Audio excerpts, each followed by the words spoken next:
when I was 29, I gave up drinking. When I was 37, I quietly started again after mulling over the idea of revisiting wine.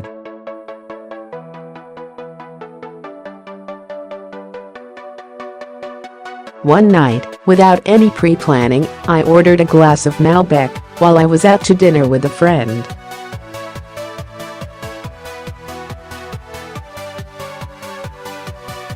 My throat warmed with an old, familiar pleasure, and it didn't end later either, when I began drinking a glass or two of wine a few nights a week.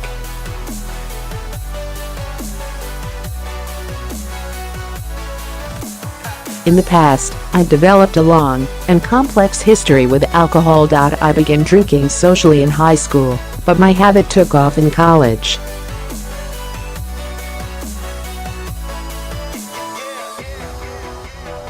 I didn't drink to relax, I drank to escape. Having struggled with depression since adolescence, I used alcohol as a tool to help shut off the nasty negative self-talk that bombarded me 24/7.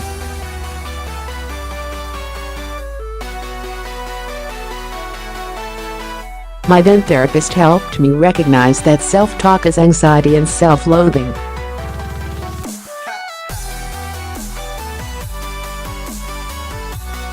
There were plenty of nevers peppered throughout my daily internal monologue. You'll never find a boyfriend, you'll never fit in, you'll never be as pretty smart cool as she is.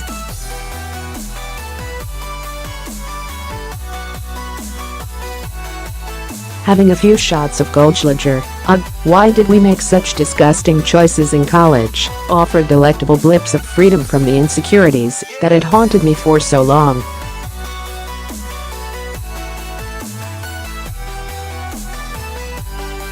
Alcohol made me feel intriguing and powerful. I could go to parties without wanting to crumple into a corner and disappear.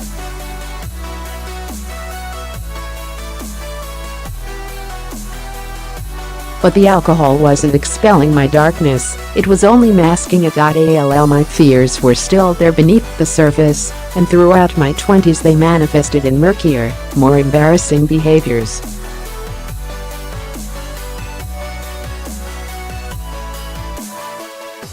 I'd throw screaming tantrums at boyfriends, hook up with questionable strangers in a sad validation quest, call in sick to work with yet another humiliating hangover, and pick nasty fights with friends.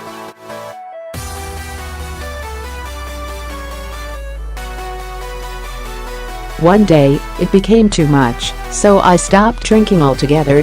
When I got sober, my life quieted down.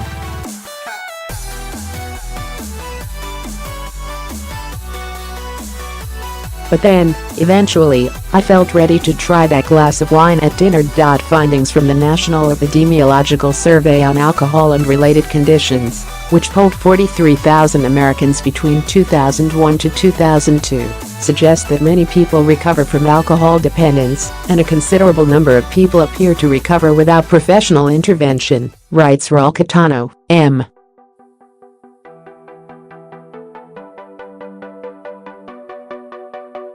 In an analysis of the massive study. That group can be called clinically improved, Stanton Peele, Ph.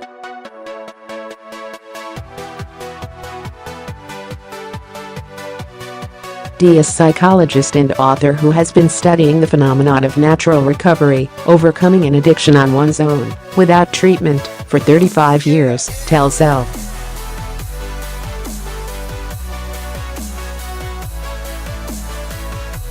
Peele says natural recovery is actually far more prevalent than you might believe.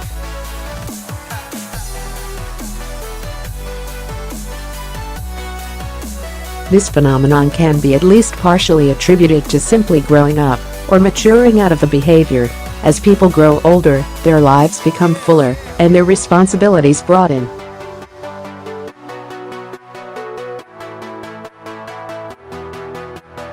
For some, a stricter schedule and shifting priorities make drinking and hangovers less practical.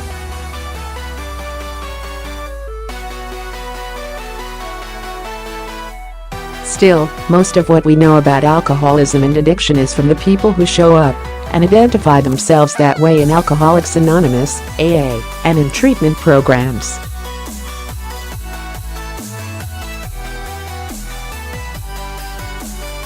The vast majority of people who outgrow it are hidden from view, Dr. says.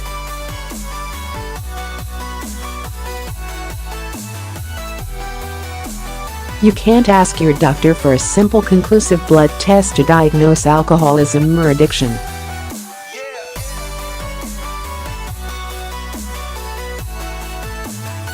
Alcohol use disorder, Australian dollars, is defined by the National Institute on Alcohol Abuse and Alcoholism as problem drinking that becomes severe.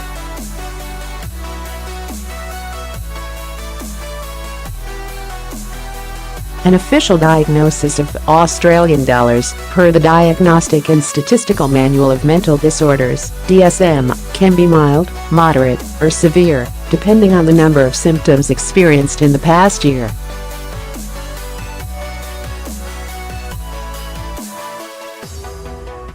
Those symptoms include things like drinking more than you anticipate, wanting to cut back but not being able to, wanting to drink so badly that you can't think of anything else, and continuing to drink despite it causing problems with your family, friends, physical health, or mental health.